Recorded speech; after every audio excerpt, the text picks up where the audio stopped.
Hello everyone, I'm your host Seltzer, and we're so excited to welcome you to North Star, the second season of Year 6 of Rainbow Six Siege. We have a jam-packed show coming your way, and to kick things off, we've got Chris Waters and the Ubisoft News team to navigate us through what's new in North Star. North Star is the next season coming to Rainbow Six Siege, and it'll be bringing the Thunder. The Thunderbird, to be specific. She's the new operator who's dealing out some healing for the defenders, and potentially for the attackers. North Star is also delivering numerous game improvements, including some notable changes to barrel attachments, plus some balancing tweaks that will make some things easier to see, and others much more difficult. Here's everything you need to know about North Star, playing out on the new casual rework of the Favela map. Our new operator is Thunderbird, a speedy defender who hails from the Kona nations of the northern prairies of North America. Armed with the Spear 308 assault rifle outfitted with NATO sights, or the SPAS 15 shotgun as her primary, and a sidearm choice of the Q929 pistol or the Bearing 9, she wields her formidable arsenal in conjunction with her choice of explosives, impact grenades or a nitro cell, as you prefer. When it comes to her gadget, well, say hello to the Kona Station. Once Thunderbird deploys one of these devices and it arms itself, it'll shoot a tasty health nugget to the first operator who enters its radius. If multiple defenders are within range, the one with the lowest health gets the juice. The healing works like a shot from Doc's stim pistol. It will restore lost health and even overheal you, but any health above your max HP will appear as blue in your health bar and slowly dissipate over time. After dispensing a single dose, the station goes on cooldown until the next one is ready. Defenders will see a cooldown timer, while attackers can wait to see a cone of blue light that indicates a charge is ready. And their patience could pay off, because a charged Kona Station will heal anyone who enters its radius, not just defenders. Using Thatcher's EMP to temporarily disable a Kona Station rather than destroying it could earn an attacker a nice little health boost for a post-plant situation, so it behooves Thunderbird to keep tabs on her Kona Station situation. And there's one more thing. A Kona Station charge can be used by a down but not out operator to get themselves back on their feet. The DBNO operator will have to manually trigger the revive, but if used properly, and with a little bit of luck, Kona Stations can do wonders for defender survivability. Combine one with a deployable shield and Jaeger's ADS to create a tough defensive position. Or hide a couple in key positions around the map to make your roamers even harder to take down. Thunderbird brings a powerful loadout and an empowering gadget to the defending team, but North Star has even more in store. From barrel attachment updates that'll change how some guns perform to operator gadget tweaks for Smoke, Mira, Maestro, and Malusi, there's a lot coming to Rainbow Six Siege this season. We'll leave it to Rachel and the development team to tell you more. Thanks, Chris. North Star is bringing some great changes to Siege. So let's start with Favela, a map that had a lot of character and a lot of ways for attackers to kill defenders. For this casual rework, the level design team completely redesigned the floor plan and most of the very destructible exterior walls. Here's level designer Joseph Renee to welcome you to the new Favela.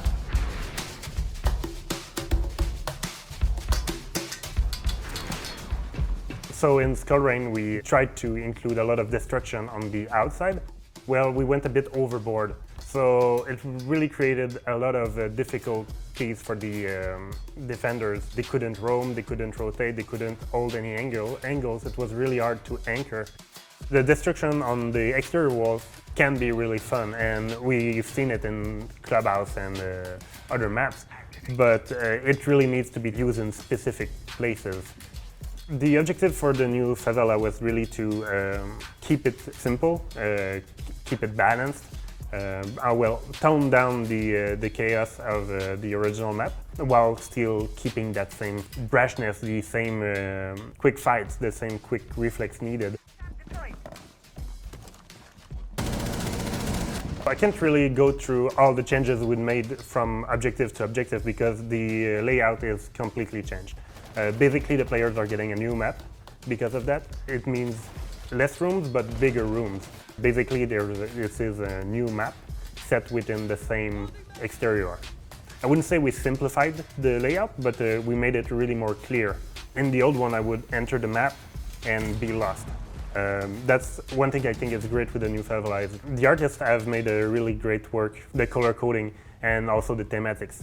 So you know where you are in the map because okay, now there's only one kind of assets, one kind of furniture that is used here. It makes for an easier traversal and navigation.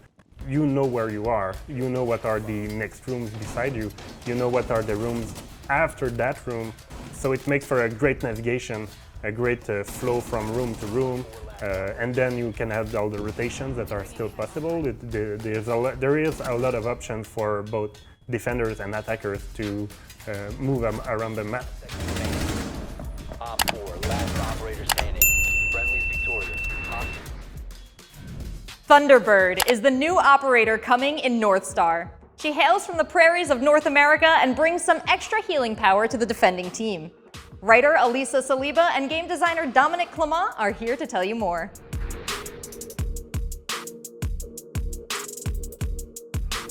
So when we worked on Thunderbird and our gadgets, we kind of explored a sort of war gameplay. So when I say war gameplay is a station or a gadget that you deploy and it becomes like an area of interest for the defenders and even for the attackers. But we really wanted to have a gadget that was sort of a secondary objective, something that the attackers would have to kind of focus on to destroy because we wanted something that could be stronger the longer it existed in a round. These turrets are very intelligent. They have their own little personality. You're gonna see it when you play the operator. They have a 2-meter radius, and if anyone walks within this 2-meter radius, the turret is gonna scan them and determine if they need a healing or not. So they're gonna look around and try to see if anyone needs some help. So the gadget can be used in mainly like 2 major ways. You can put the station directly inside the objective and use them as like a safe area that you can fall back to and get healed and then go back into the more dangerous areas. You can also use the gadget in choke points. So imagine you're on Oregon and bunker, you have a smoke, you can put a station right there, so your smoke is going to really like that because you're going to be able to get healed and survive a bit longer there. But you can place them at areas that are really like high intensity, high danger, and it's going to help people survive a bit longer. What's interesting about this gadget is it doesn't discriminate. If you're an attacker and you're within the range, you're also going to get healed. Obviously, there's a prioritization on the turret, so if for any reason you have a defender and an attacker at the same area within the range, the defender is going to be healed first. If you go into DBNO within the radius of the turret or close to it and you crawl up to it, you will receive a charge also, and you're going to have the possibility to revive yourself whenever you want. So it's not instant. You're going to get the charge, you're going to receive the pellet, and you're going to be able to maybe crawl to somewhere a bit safer and rest yourself. You can do it with attackers and defenders. So if an attacker goes down next to one, he's going to be able to pick himself up. Any utility clear will be able to deal with the gadget. It's vulnerable to bullets, vulnerable to explosions, your typical, IQ, Twitch, Flores, and Thatcher. With the EMP grenade, you can disable the gadget. And let's say you have someone playing on the gadget behind a deployable shield and you really have to push this operator and get it out of the way. You can throw an EMP grenade, disable the turret, and then push whoever's playing on the turret, and you now have a gadget that you can use for yourself. So the gadget will come back online and you can use it to heal yourself. So primary weapon, she has the Spear 308, which is Finca's AR. It's a very good gun. It's a low fire rate, but a very powerful gun. She also has the SPAS 15, which is the auto shotgun that you can find on Cavera. Secondary weapon, she has the Bearing 9, which did receive a small recoil buff. So I think Ibana players were going to appreciate that. she also has the Q929 pistol. Clearly, with the kit we gave her, we expect people to play her as a roamer, but she can very well be a very strong anchor also. With her very good gun, she can be an aggressive anchor player. She can get engagement and get back to her healing station and get healed. She's going to work well with, obviously, deployable shields. If you have a deployable shield, you can play behind the shield with the station, get the heal. Thunderbird is strong against tick damage operator. When I say tick damage, I mean like Capitao with this firebolt. If you have a Kona Station next to you and you get a firebolt to the face, you're going to be able to probably survive a bit longer and potentially even survive the fire. That's something that in the game hasn't been super present, which is healing and people healing each other. I'm a Duck main, have almost 100 hours on Duck, and I have to admit I don't use my heal always on my teammate. I usually use it on myself. So to have an operator right now that can really focus on healing your team and making sure that they can survive till the end of the round is something that new and something that I think new players are going to appreciate, especially if they impact themselves at the beginning of the round, which is something I've done plenty of time. Thunderbird was born in the Nakota Territories in Saskatchewan. Her civilian name is Mina Sky. She has a very close relationship with her community, as well as her immediate family. Her mother and father instilled Nakota values. She's also very close with her father. He was the first person to introduce her to a helicopter engine. She learned to take one apart before she ever learned to fly one. Thunderbird is a very proud character. She's daring, a risk taker. She values her community, and she's also a protector, whether it's of people, the community, or the land. So Thunderbird's first introduction to a military experience was the Bold Eagle program. She completed basic military training at the age of 17, along with learning traditions and practices with community elders. She then joined the Canadian Air Force and then got her basic medical training so she could work in search and rescue. Working with a character like Thunderbird, we had 3 consultants from the Nakota Nations. There's facts you might not think of that are important or have significance within the culture. For example, we put in Thunderbird's background that she researched hydrology. This is something that really resonated with our consultants because of the connection of water to the Nakota Nations. There is the issue of access to clean sources of drinking water within most First Nation territories. This also informed the choice of her code name. Thunderbird was actually suggested by our consultants, and it really resonated with us as well. The Thunderbird is the bringer of water. So it just all kind of ties in and comes together.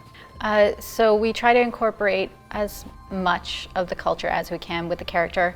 Our voice actress speaks Nakota. We try in any narrative form that we can to have her speak the language. You'll notice the traditional warrior tattoos on her chin, and wagia.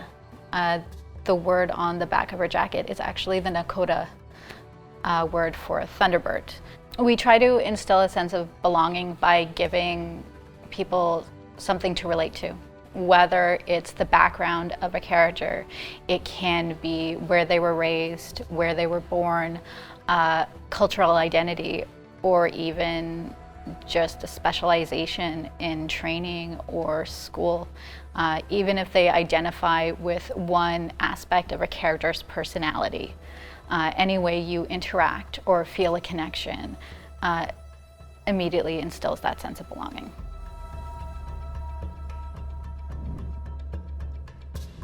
In our Future of Siege reveal last season, we opened up about the type of big balance changes that we'd be rolling out in Year 6. To discuss 2 of these changes scheduled to launch with North Star, plus some updates to Smoke's toxic canisters, we have game designer David Perpignol in Barcelona.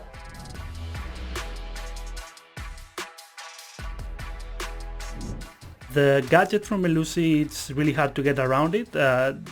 Operators have to have a pretty specific loadout to get rid of it easily.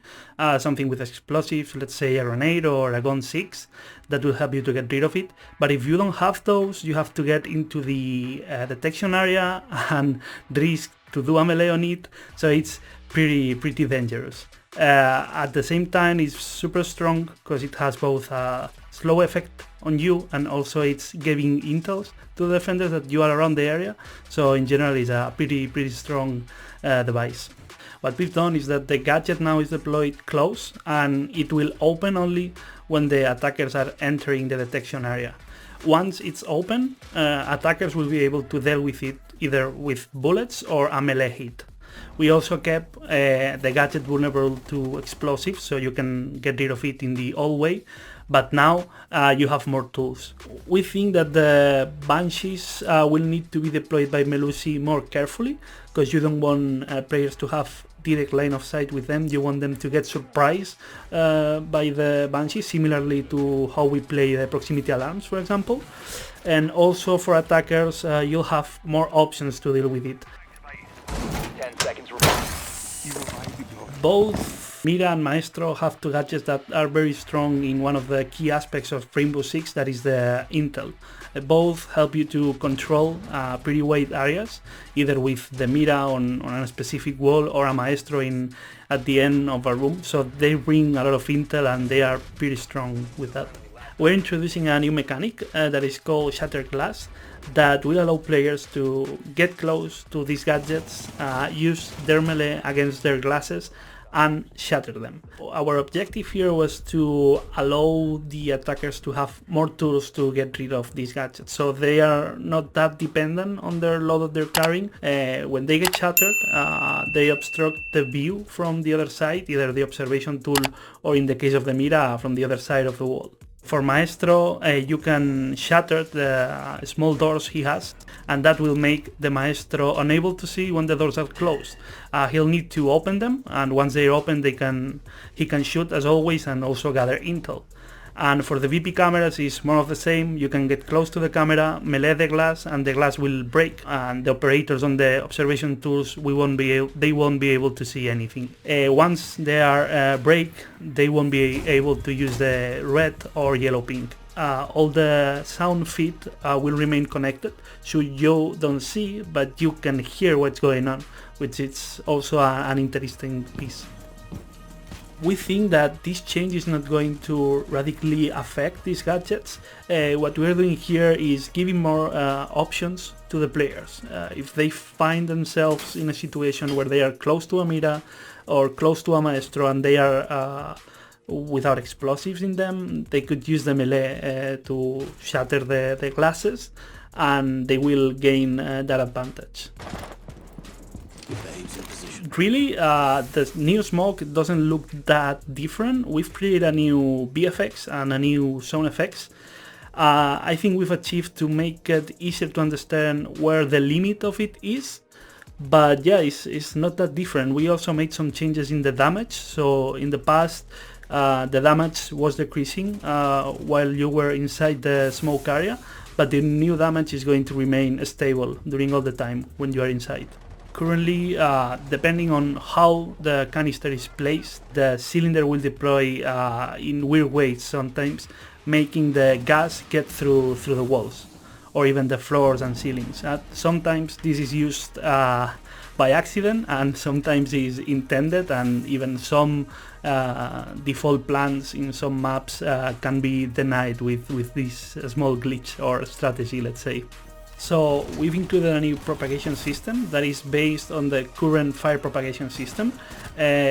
What it basically does is that it avoids all the time to get through walls, and what the smoke does now is that it tries to propagate through the holes he found. So if you threw it next to a window, it might propagate depending on the exact position, but it will propagate through the window or get through the door in a similar fashion to how fire propagates.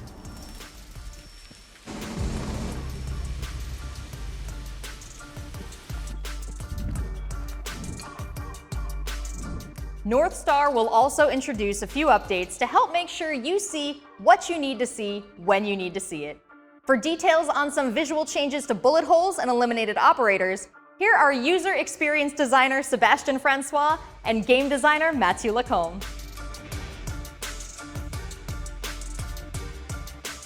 We've all done this. You enter a room that was drawn and suddenly you die to a wall.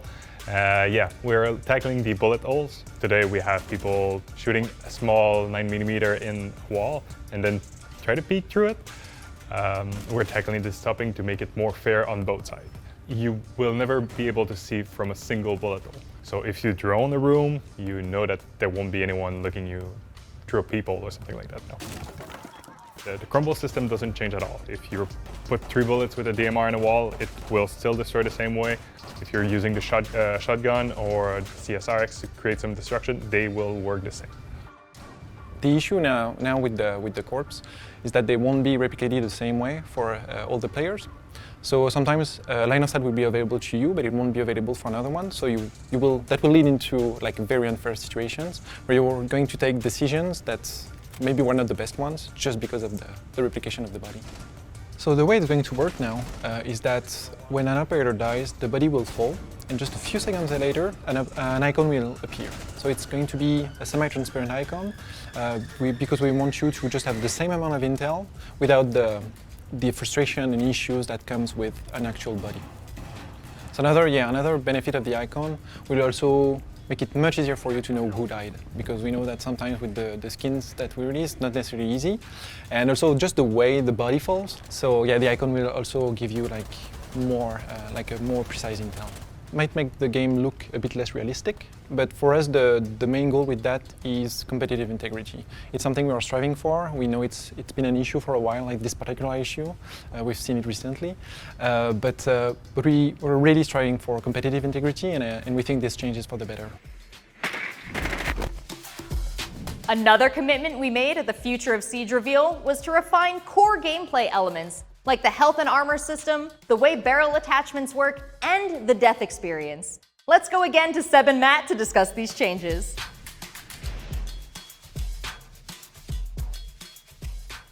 So regarding the armor system, currently the armor system is based on damage modifiers. And we already have a lot of damage modifiers in the game, like with limb penetration, wall penetration, drop-off damage over distance. So there's already a lot regarding damage modifiers, so the armor system in there makes it really hard for you to know what is the impact of the system. It feels like sometimes picking a 3 armor, you just feel like you're picking a slower operator and don't really know what is the advantage of picking that operator. So we want to improve that and make the system much clearer. We're just going to be converting armor to health. So that means that one armor operator will still have 100 HP, but then a 2 armor operator will have 110 HP, and then a 3 armor operator will have 125 HP. So obviously with the change, Rook needed a change too, like a slight change. So now Rook will provide like an extra 20 HP to his teammates. The intent of the change is just to make it much more tangible for you to know what armor means in the game, so now it's health. And also we want you to be able to tell at any given time how much health you have left. So that should help you take better decisions also, should you engage in that fight or not. So we want to also give you more information. So we took the opportunity of changing health also to change Finca. Finca currently is kind of an exception because you just have a temporary boost to your health. So we wanted to remove that and just make it like a regular heal. It's been a while since we touched the muzzle attachments. Those are receiving some changes, so they are more clear to the players. When you equip one of them, you will have a better time understanding what they do. Because currently, well, you ask your friends, you ask someone on Twitch what they use, but we want to make sure that the players have the choice and they know the variety of stuff they do to a weapon. Compensator is mostly changing to really only affect the left and right recoil. So if you're a big fan of the Scorpion but you're missing your shots, that could be a good idea to equip the compensator on. If you have a hard time with left and right recoil, this is the attachment you want to use now. For the flash hider, now it's only affecting the hop time. So this means that if a gun kicks too high too quickly for you, you will be looking at the flash hider. So this leaves us with 3 main attachments that are vastly different. We have the muzzle brake that recenters your shot more quickly, the flash hider that helps you not go too high too fast, and the compensator that helps you with the left and right movement. And we are not changing the VFX or the fire that comes out of the barrel. Everything will be feelable. I mean, you will equip this one over the other one and you will notice a difference. That's the goal. So what we wanted to achieve with the new death sequence is making it much easier to understand for you how you died. That's something very, very important in Siege because many things can happen. You can get shot through a wall, you can die to a gadget that you never saw. So it's really, really important. And we also want to keep you in the action, not break the flow. Like you died, it's okay, go into your observation tools and give callouts to your teammates. So the first thing that happens when you die, the camera will go out of your operator's body and it will be focusing on whatever killed you. So it can be an operator, a gadget, that's going to be the first phase. The second phase is the replay phase. So now there's not a lot of changes to that, it's just going to be the replay showing you how you died. So you won't be stuck in the death sequence as you were before, you will be able to skip all the phases before. So you will be able to go as fast as you want into the support phase. One of the intentions of reworking the death sequence was to also keep you in the action. And that makes total sense also with the gameplay after death that we are trying to introduce currently on the TS. So the idea is just you died, it's okay. Now you just transition as fast as you can into your observation tools and keep playing, keep helping your team win the round. One of the biggest updates in the works for Siege is Gameplay After Death, which introduces the ability to control drones and gadgets after you die. This is still in development and is not launching with North Star, but we are bringing it to the test server and we want your feedback. To tell you more about one of the most impactful features for the future of Siege, please welcome Game Director Aurélie Debont.